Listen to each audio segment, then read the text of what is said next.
Aquí comienza Hijos de Punta con Raúl Coe. Bienvenidos.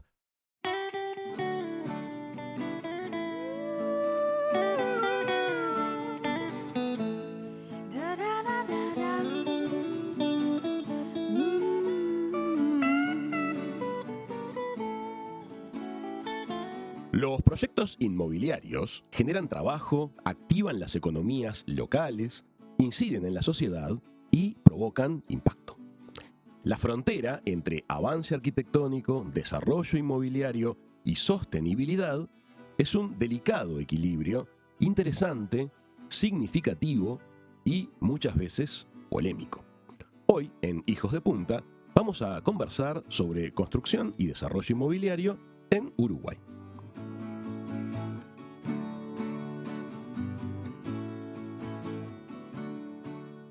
Hola Néstor. Hola Raúl, buen día. Gracias por estar en el programa. Es un gusto para mí.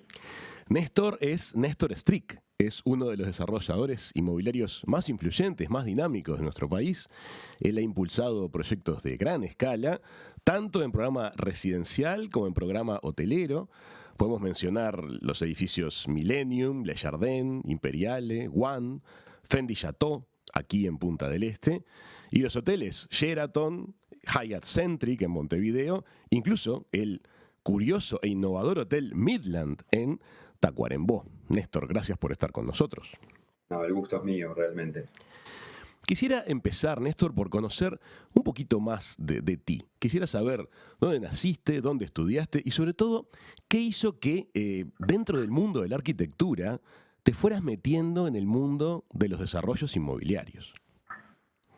Bueno, yo soy nacido en Argentina. Uh-huh. Tengo ya más años en Uruguay que en la Argentina. Me vine en el año 90, cuando en Argentina asumió Menem. Muchos me dicen que fui un visionario.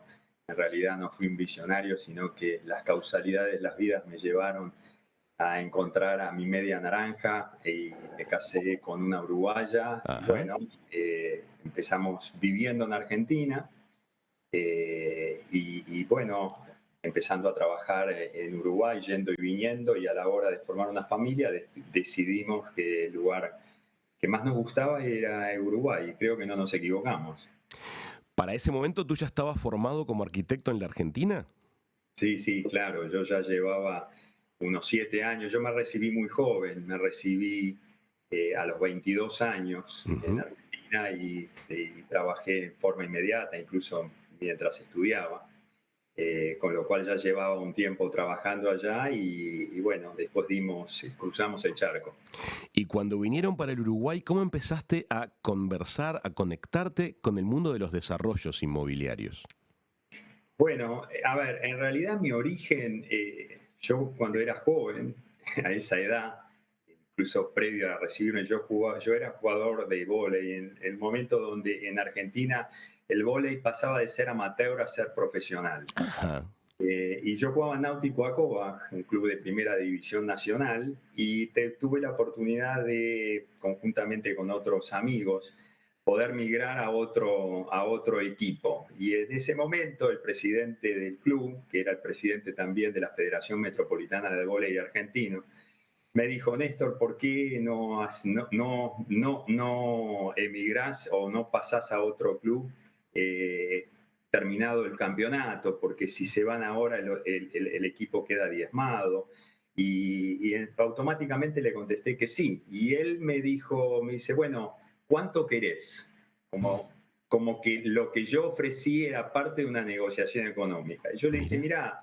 mira, Mario, el nombre de él era Mario Boijman, es el nombre de Mario Boijman, y le dije: mira, yo tengo claro que soy un jugador medio de la liga, pero no soy lo suficientemente bueno para pensar que voy a poder vivir de ello. Yo me estoy por recibir de arquitecto, y entonces cualquier oportunidad. El club es un club grande, es un club de la comunidad judía, muy importante en la Argentina. Entonces le digo: sé que el club hace mucha obra, teneme en cuenta y dame una oportunidad. Y bueno, fue así como que inmediatamente, al poco tiempo, me puso en el departamento de construcciones con arquitectos renombrados allí en la Argentina y empecé a rozarme con obras, a aprender y inmediatamente al poco tiempo él tuvo un proyecto, digamos, ser un empresario muy importante de la industria de la farmacéutica y me convocó en los años 84, 85 a un proyecto que él quería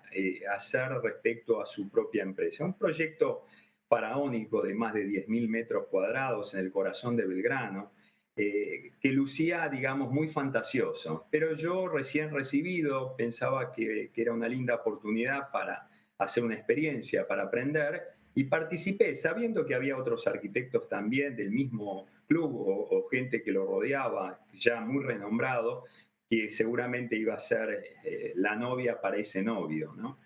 Y bueno, al poco tiempo me di cuenta que, bueno, yo paralelamente al estudio, trabajaba, ayudaba a mi padre vendía máquinas de coser, Ajá. entonces yo le hacía el reparto y los service a las máquinas, época que no había teléfono, y me acuerdo en Parque Patricios, haciendo una reparación, llamo a mi casa y me dicen, te llamó Mario. Entonces, digo, bueno, llamé por teléfono de línea, hablo con Mario y Mario me dice, bueno, Néstor, ¿te animás a hacer la obra?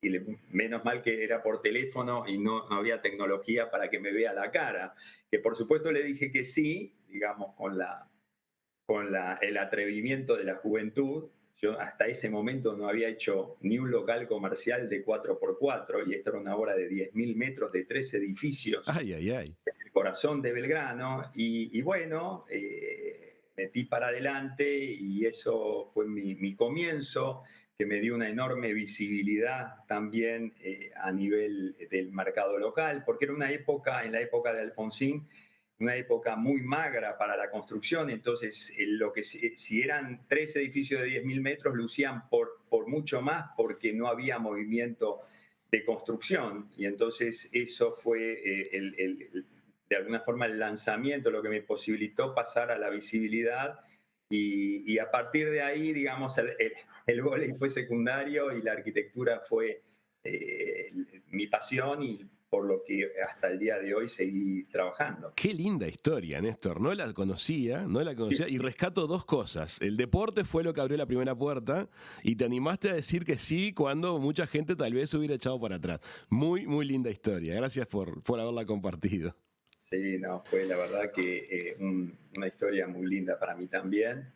Después me di cuenta con el tiempo por qué había confiado en mí, en alguien joven, porque en realidad él tenía la posibilidad de hacerlo con arquitectos de mayor experiencia. Y me di cuenta que no era un tema de capacidad, sino que era también un tema de compatibilidad. Él era una persona muy de mucho liderazgo y él sabía que si él levantaba el teléfono me iba a tener a mí 24 horas, cosas que seguramente con un profesional de nombre no lo iba a poder tener. Entonces, las circunstancias me llevaron también, como siempre, las cosas no dependen de la capacidad, a veces dependen de las causalidades y bueno, estuve en el lugar justo, en el momento justo y con las personas justas. Sí, pero hiciste lo adecuado también, que puede ser que algunas personas tengan todas esas situaciones delante y de repente no las ven, no se animan, quién sabe. Néstor, has desarrollado muchos de los proyectos más impactantes recientemente en estos últimos años en Punta del Este, en Montevideo. Tu firma ha estado detrás de grandes obras. Me interesa tu opinión acerca de la mirada de una parte de la opinión pública que en general es muy crítica hacia los desarrollos arquitectónicos, hacia los desarrollos inmobiliarios. Se objetan impactos ecológicos, medioambientales, hasta sociales.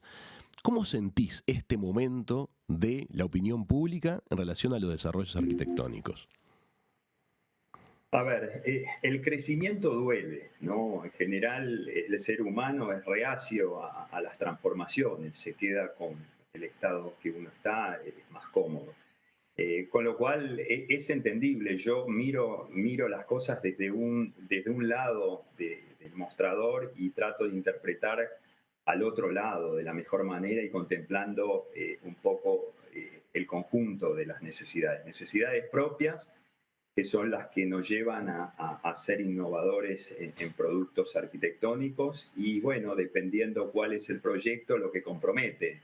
A veces en una inserción urbana complicada, entonces hay que tener en cuenta ciertos factores, a veces en lugares, digamos, más naturales, qué impacto ambiental puedan tener y, en fin, tratar de hacer un ida y vuelta donde haya un equilibrio, como todas las cosas en la vida, ¿no? Que uno pueda equilibrar.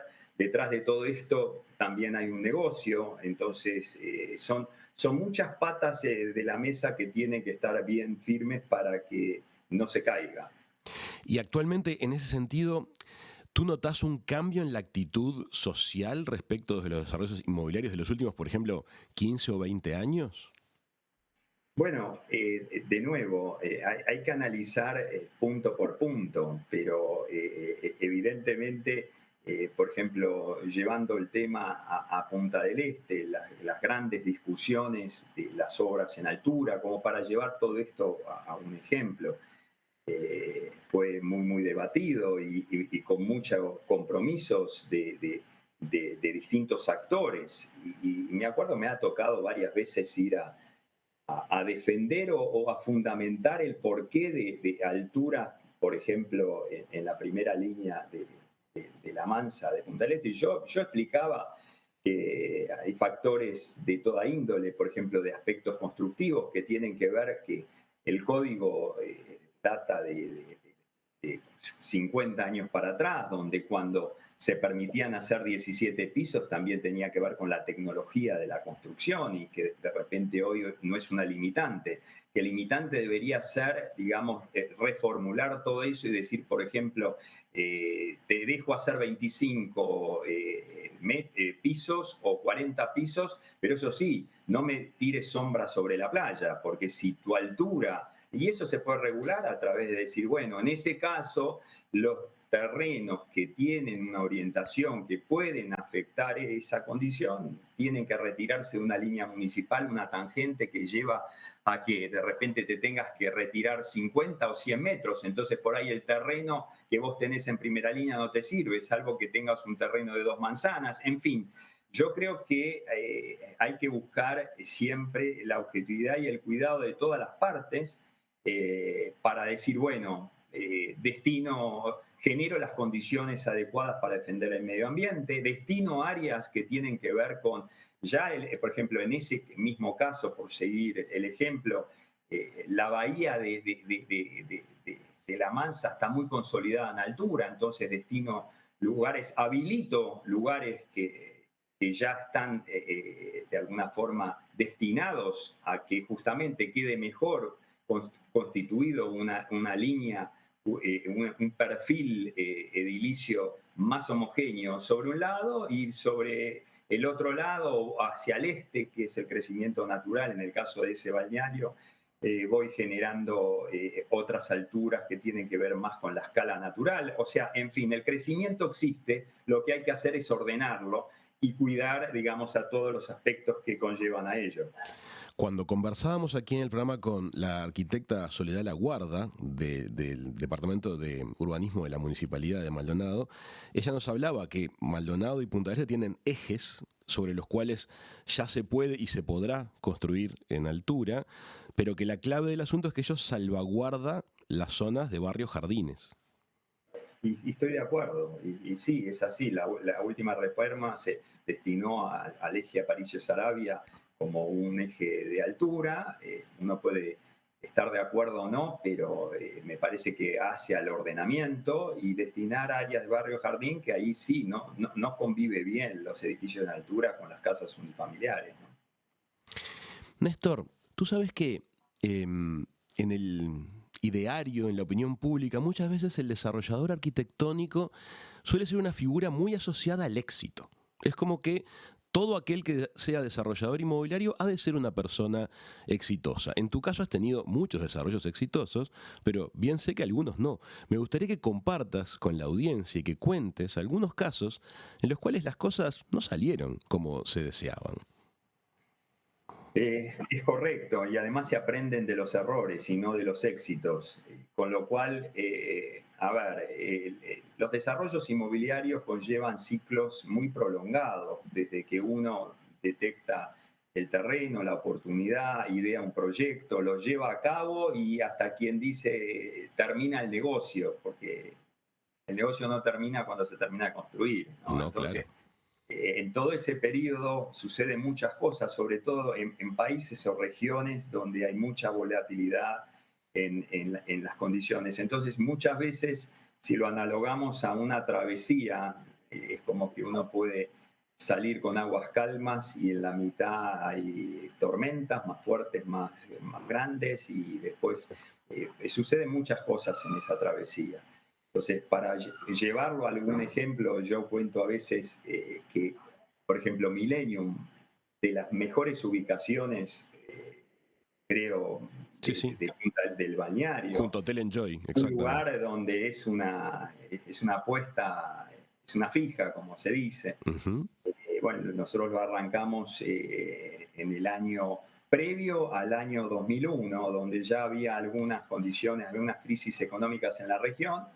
Sabíamos, nosotros no vendemos pulóveres, cosa que si se pone de moda otra cosa, nos quedan en la estantería. Nosotros tenemos la oportunidad de ver un poco más allá, con mucha más perspectiva. Entonces dijimos, vamos a esperar a ver qué pasa en el invierno, para ver si consolidamos la venta de la temporada anterior, a ver si nos lanzamos a hacer un edificio de esa envergadura.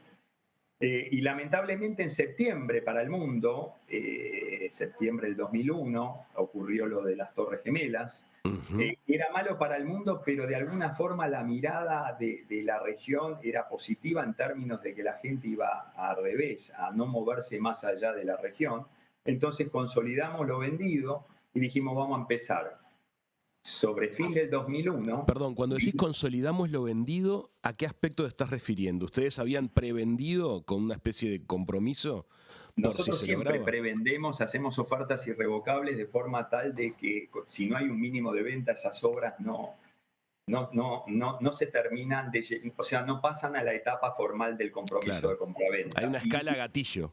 seguro, y que es sana para las dos partes, para el Claro, desarrollista y para el comprador, claro. porque nadie se quiere meter en un problema, nadie va a querer hacer una obra de 30 a 40 mil metros cuadrados con un departamento vendido. Perfecto. Entonces uno espera una masa crítica mínima para poder, como decimos, que haya agua en la piscina para poder tirarse. Eso es consolidar. Retomamos. Consolidar. Y entonces, una vez que tomamos esa decisión, firmamos, me acuerdo que unos 40 compromisos sobre un total de 120, 130 unidades. Y en diciembre, el helicóptero de la Rúa, como yo explico, ¿no? A veces en algunas conferencias. Entonces, ahí de los 40 se cayeron, quedaron como quien dice el 20%, 8 o 10 departamentos. Es la peor situación, es como cuando vos despegás un avión, llega un momento que lo despegás y no lo podés bajar, lo tenés que subir, si querés podés volver después, pero no lo podés bajar porque te estrellás. Y Claro. bueno, es la peor situación, digamos, en términos de un negocio. Con lo cual, ¿qué hubiéramos querido todos? Salirnos. De hecho, algunos inversores salieron, tuvimos que cubrirlos, o sea, tuvimos que poner, como decimos, toda la carne en el asador. Ja. Con lo cual, en un negocio que vos te querías ir, después se terminó construyendo a un precio muy bajo porque no había competencia. Claro. Toda la mejor mano de obra la pudimos captar, la más eficiente, con la mejor fuerza laboral.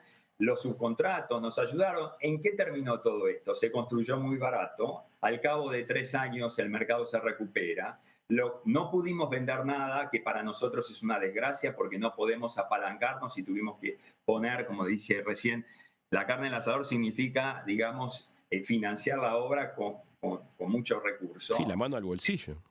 Claro, y después cuando nos encontramos en el final, que la mercadería que pensábamos que valía 1 se triplicó en su valor. Con lo cual un negocio que vos querías, que querías irte, terminó siendo de los mejores negocios que hicimos. Acto seguido viene Le Jardin, donde el Sí. mercado se recupera y donde pusimos, no sé si recordás vos que sos de la zona, pusimos una reja, una carpa de inflable, hicimos un par de eventos y Claro se que sí. vendió el 80% y no se vendió el 100% porque No lo no vendieron. quisimos. Sí. Claro, porque no quisimos, en 60 días. ¿Tá? Entonces, ¿pero qué pasó? Después de nuevo, el ciclo largo, ¿qué ocurrió?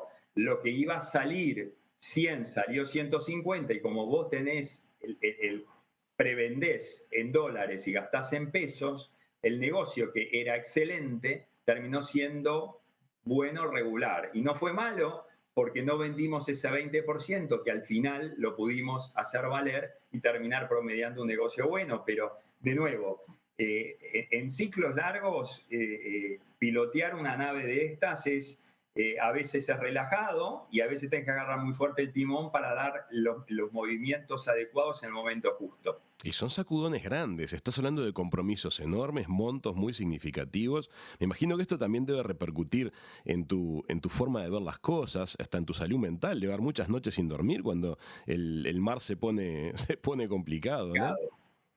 Y bueno, sí, lo hay, pero creo que eso ocurre en En todo. todo, ¿no? Ujú. Uno trata de ser muy prudente, muy conservador, tomar los recaudos, como te expliqué recién, del tema de las ofertas irrevocables, ese es un mecanismo. Y después en el concepto del negocio en general, tratamos de generar algunos antídotos. Uno de ellos es tratar de ofrecer productos diferentes, porque en la diferencia no te digo que está la garantía del éxito, ni tampoco que hagas diferencias económicas, pero creo que es el mejor recurso, el mejor antídoto para los riesgos, porque cuando vos tenés un producto diferente y vienen esos momentos malos, vas a ser el primero que tenga salida. Si el momento es bueno, seguramente vas a tener oportunidad hasta de tener expectativa de mayor ganancia. Pero por lo menos, si el momento es malo, no vas a tener el riesgo, te vas a poder despegar del resto, ¿no? Como Absolutamente. Me parece que sería muy lindo que justamente nos cuentes acerca de las herramientas que ustedes en particular han desarrollado para empezar a jugar siempre en un segmento distinto del que se viene jugando, sea incorporando amenities o de repente en cuanto a las formas de comercialización. Contanos un poquito cómo han hecho a lo largo de los años ese tipo de innovaciones. Bueno, la verdad que yo tuve mucha suerte, si bien tengo una sensibilidad por la arquitectura especial, realmente yo quería ser un buen arquitecto. En Argentina el arquitecto hace proyectos, pero cuando vine acá me di cuenta que el arquitecto hace arquitectura, construye, administra, vende y es escribano y psicólogo, ¿no? Es Entonces, así. tenemos muchas virtudes en un mercado estable como el uruguayo, pero también otras amenazas que no son, digamos, tenemos un mercado chico y entonces hay que acomodarse bastante. Y yo tuve la suerte de aprender de la gente que me tocó convivir en esos proyectos, de aprender que el secreto está en ser diferentes, como te explicaba recién. Entonces, siempre de estar un paso adelante del mercado, de leer las tendencias, las necesidades de la gente, pues en definitiva, las necesidades de la gente son siempre las mismas. Cambia a veces el contexto o algunas de las condiciones. Pero tratar de interpretar siempre, y sobre todo porque vos cuando eh, vos, vos vendés algo que lo vas a entregar dentro de 3 años. Entonces, tenés que ser muy innovador y leer esas tendencias, porque cuando ya lo entregaste, si no es un modelo antiguo, no es como los autos, ¿no? No es una industria automotriz, es una industria artesanal. Entonces, pero es muy lindo esos desafíos y lo hemos encontrado. Cuando vos hablas de amenidades, amenidades ya fue, ¿no? Amenidades, yo recuerdo que Coral fue el primer showroom en Uruguay, no hablo, nosotros tratamos de a veces tomar ideas innovadoras del mundo, yo digo que copiar no es malo, hay que saber copiar, ¿Qué copiar copiar? mal es el problema, Claro, pero copiar es bueno. Entonces aprendemos de mercados que están más adelantados, trajimos esa condición Y la obra con amenidades en ese momento funcionó muy bien, se analogaba mucho, el slogan era un edificio que parece un hotel 5 estrellas. Hoy ya esa situación es vieja, y la etapa que está es tratar de generar, como yo le digo, un alma a los edificios. O sea, vos tenés que tratar de generarle condiciones que la gente termine por producirle una emoción. Cuando vos emocionás a la gente, ya ahí no, ni siquiera tenés que vender, la gente te compra. O sea, cuando vos producís un producto donde la gente que lo viene a ver, eh, por ejemplo, en Fendi, ¿no? Tenemos un restaurante que ya no es una barbacoa, es un restaurante de nivel. Y entonces vos le mostrás el edificio, tratás de, entre comillas, no venderlo, lo invitás a comer y come. Y siente que él quiere eso, él quiere ser parte de todo eso, entonces la venta fluye. Entonces, todo lo que sean conductas donde la gente le produzcas un sentimiento, entonces ahí vas a tener una mayor oportunidad y vas a estar, creo, en el camino adecuado. Me parece interesantísimo lo que estás mencionando, de ese puente con la emoción del otro, y creo que es enriquecedor para los que nos están escuchando y que sean proyectistas y que tengan en la cabeza que a la hora de desarrollar sus ideas y presentarlas ante desarrolladores, ante clientes, la fuerza que tiene cuando la emoción se activa. Néstor, me gustaría que salgamos un poquito del ámbito residencial y vayamos a tu experiencia con el mundo de la hotelería. Ustedes arrancaron por Sheraton, después fueron con Hyatt, después hicieron ahora Midland en Tacuarembó. Lo primero que te quiero preguntar es, ¿encontraste distintas idiosincrasias trabajando y desarrollando proyectos en la zona de costa y en el interior del país? Bueno, sí, son de nuevo, dentro de la rama hotelera son productos diferentes, ¿no? El Hyatt, el Sheraton son productos urbanos que apuntan a un segmento más corporativo, básicamente de negocios. Montevideo es una plaza de negocios que en el último tiempo se ha descubierto, se ha nutrido un poco más de la arista turística en buena hora, pero siempre ha sido un segmento corporativo. Con lo cual es un tipo de producto, es un tipo de negocio más desafiante porque hay mucho más competencia, a pesar de que las marcas tienen su valor agregado a la hora, digamos, de ser una oferta turística y dependiente del momento. Nosotros dependemos mucho también de la región y bueno, siempre está la ecuación de dólar y entonces a veces por más mejor oferta que tengas, las condiciones económicas hacen que tu producto no sea elegido, entonces hay que negociar con esas condiciones. Eso respecto a Montevideo como plaza corporativa. Después en el interior, básicamente en Colonia, que hemos desarrollado el Radisson y ahora estamos haciendo algunas experiencias en el interior, tiene que ver más con, en el caso de Colonia, más con el turismo propiamente dicho, o sea, ya es otro producto, otro negocio. Y en el caso que vos te referís de Midland, que es un hotel en Paso de los Toros, es una oferta vacacional. En realidad, es un hotel que nace de una necesidad. A ver, cuando nace una necesidad de las papeleras, ¿no? O sea, ahí está instalada UPM2, y cuando se instala una empresa de esa envergadura necesita un hotel de apoyo. Pero como ellos no es su expertise, prefieren, digamos, de alguna forma que lo haga otro, tratando de aportar o licitar un flujo de fondos para habitaciones. Te garantizan un flujo, una asistencia durante años ocupacional, o sea, te garantizan una ocupación durante años que te permite obtener un flujo que hace sentido una inversión de ese tipo en un lugar, digamos, que no lo, o sea, Que no lo costaría subestimo. mucho que llegara una inversión así. Claro, o sea, no sería rentable bajo ningún concepto. Ahora, qué interesante, Néstor. Tú fíjate que muchas veces se habla de el derrame o el rebote de las grandes inversiones en cuanto a que atraen a otras. Acá lo estamos viendo suceder en concreto. UPM2 llega, aterriza con su gigantesca inversión y atrás de ello nace Midland Hotel. No hubiera sucedido Midland si no sucedía UPM2. Sin duda, de nuevo, porque en todo esto hay un negocio atrás, entonces no sería rentable hacer una inversión de más de 15 millones de dólares para obtener 100 habitaciones y trabajar, por más que el entorno y la propuesta es fantástica, necesita apalancarse en una estructura financiera que le dé sentido. Entonces, en ese sentido, de nuevo, UPM lo que hace es garantizar una ocupación que hace que la primera etapa de ocupación, mientras se instala la planta y la pone en marcha, básicamente te asegura un 90% de ocupación un par de años, después se escalona a la baja.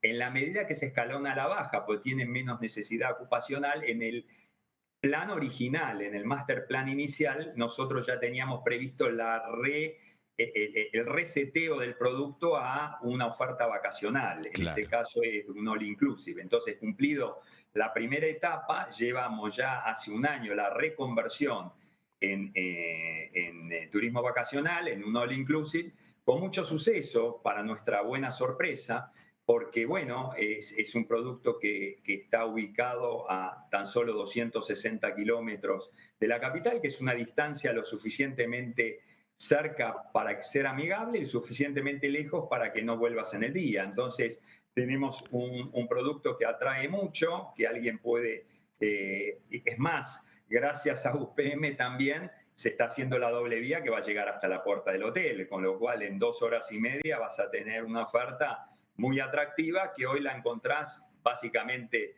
es similar a lo que hoy encontrás en el Caribe, pero con la diferencia que no tenés que tomar avión, pasar por migraciones ni hacer valija. Las pones en el auto y en 2 horas y media ya estás. Interesante. Quiero volver sobre los casos de Sheraton y de Hyatt. Me da curiosidad cómo es el proceso de relacionarse y de trabajar con las grandes cadenas hoteleras internacionales. Contame cómo es el proceso de captar la exigencia de la empresa, aprender eso y luego plasmarlo en una realidad. Bueno, es interesante, son proyectos que te permiten, en términos futbolísticos, en vez de jugar un partido de la liga local, entreverarte en un partido de la Libertadores, ¿no? O sea, es una liga un poco más grande y que como tal te exige determinados estándares de calidad y de una cantidad de cosas que con el tiempo, en definitiva, también vas ganando la confianza de las corporaciones y ya se hace que las cosas sean mucho más fluidas, ¿no? O sea,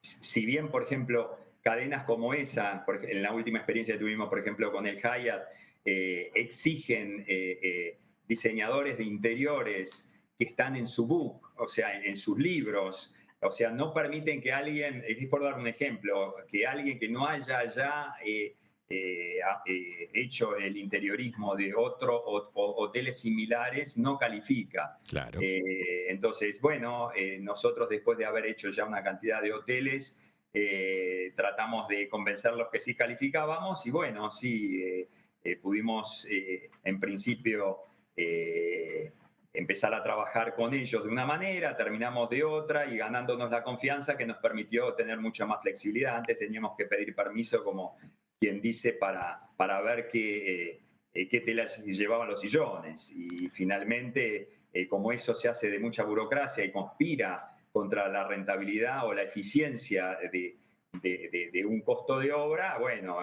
hay tiras y aflojes. Yo viajaba bastante a Chicago, donde estaban los cuarteles generales de Hyatt, siempre en muy buenos términos y muy amigables, pero con discusiones al fin, donde a veces se tensan y decís, bueno, ¿sabes qué?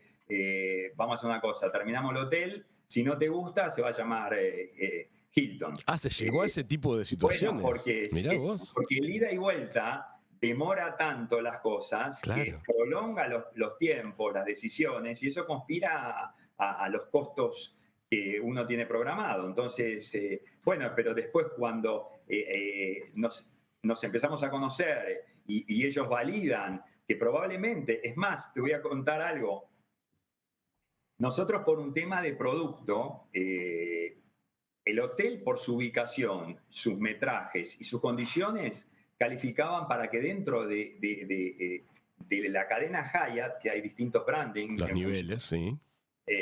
calificamos para hacer un Park Hyatt. Park Hyatt está en el segmento de los 6 estrellas, pero eso después también te exige en la operación un costo que de repente si la tarifa no te lo permite, Claro. vas a hacer un mal negocio. ¿Cómo Por sostenés decirte eso? algo, necesitas un mayordomo por piso, una cantidad de cosas que después si cobras $400 por día de tarifa, entonces estás alineado al producto. Ahora, si cobras 150 o 180, no lo vas a estar y el negocio va a ser magro. Claro. Entonces, conjuntamente, fuimos viendo cuál era el branding adecuado para el producto en función de la tarifa, en función del negocio. Sí, sí. Finalmente, fuimos el primer Centric del mundo. Se creó una categoría. Se creó una categoría que ellos ya venían pensándola para, por ejemplo, pelearles el segmento al W de Sheraton, ¿no? de Starwood, hoy Marriott, ¿no? Entonces, cuando nosotros vimos esa oportunidad, vimos que eso también nos daba una linda oportunidad que se ataba bien porque el super lujo, y además fue un desafío muy grande porque, de nuevo, cuando vos empezás un proyecto de eso, vos vas viendo cómo está la plaza, cómo va a estar la plaza, quién se está construyendo, cuántas camas hay y cuántas camas van a haber. Claro. Y sabíamos que para la apertura íbamos a tener, iba el segmento, que el Sheraton, por ejemplo, estuvo 20 años casi solo, Claro. con lo cual no tenía, nosotros pensábamos que nuestra competencia iba a ser Sheraton, pero ya cuando empezamos la obra nos dimos cuenta que habían otras ofertas que iban a estar en la plaza. Entonces, la arquitectura tiene que ver cómo pensar, cómo optimizar también el negocio. Entonces, ¿por qué pensamos en Centric? Pensamos en Centric porque para poder captar la demanda corporativa o turística, o sea, el huésped, nosotros lo que decidimos es qué es lo que la gente busca o qué buscas vos cuando vos vas a un, digamos, a Hotel una corporativo. capital del mundo. Buscas que pasen cosas en el hotel. Entonces, si tenés una diferencia de $50 entre tu hotel y tu competencia y es un poquito más lujoso, de repente me ahorro los $50. Ahora, si en el hotel que vos vale $50 más, vos ves que tiene un restaurante con movida, un rooftop que vibra, una cafetería que pasan cosas, un salón de entonces eventos. de repente quieres pagar $50 para estar en el lugar donde las cosas pasan. Comprendo. Y ese es un poco, ese fue el desafío. Entonces, para eso, ¿qué tenías que hacer? Traer gente local al hotel, al uruguayo. Y vos sabés que el uruguayo, por ejemplo, ir a un hotel de lujo, por ejemplo, a cenar, no se siente cómodo. Entonces, de ahí la idea de hacer una parrilla. Un día yo estaba en Elena del Four Seasons en Buenos Aires y digo, este es el concepto que hay que llevar a Hyatt. O sea, una parrilla como de barrio, pero un poco más suntuosa. Una parrilla sofisticada.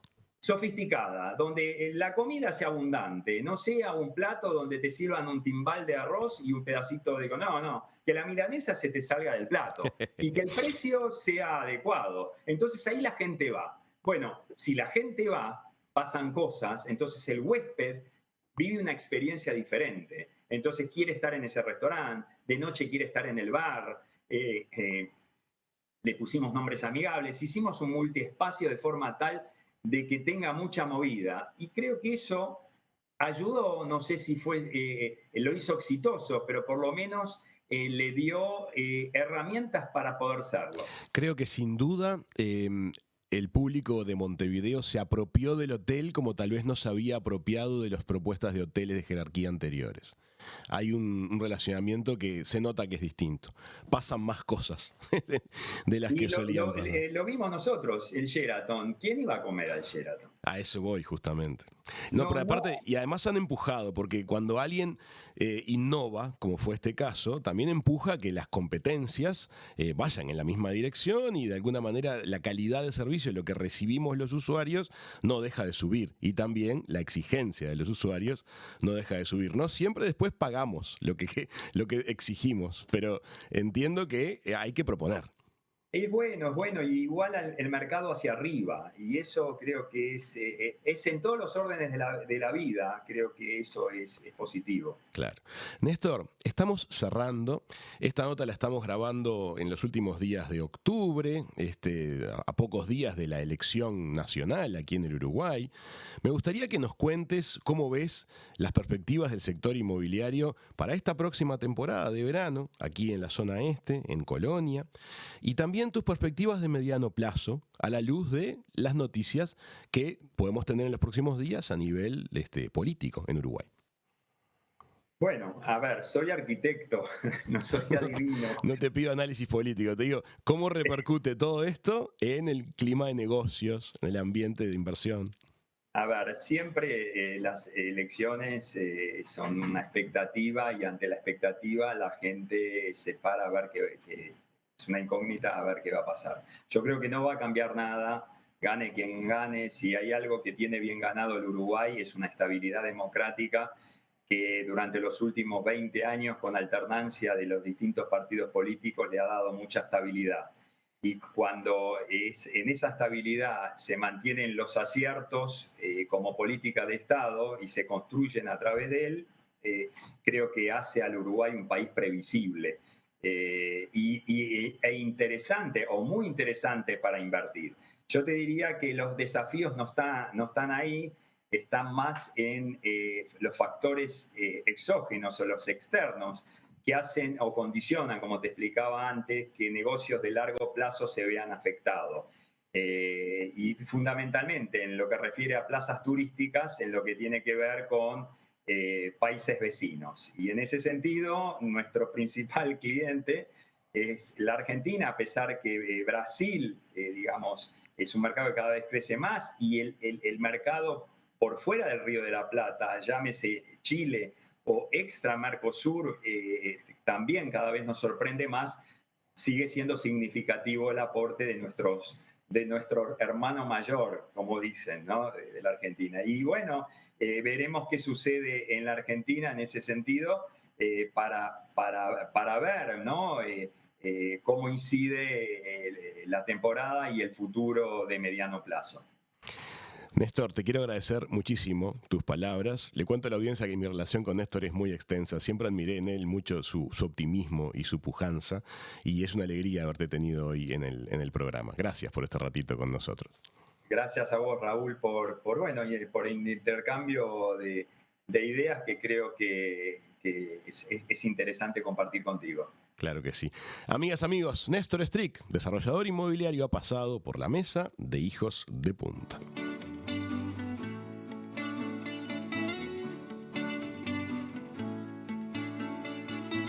Esto fue Hijos de Punta. Raúl Coe, todos sus invitados y una muy buena charla.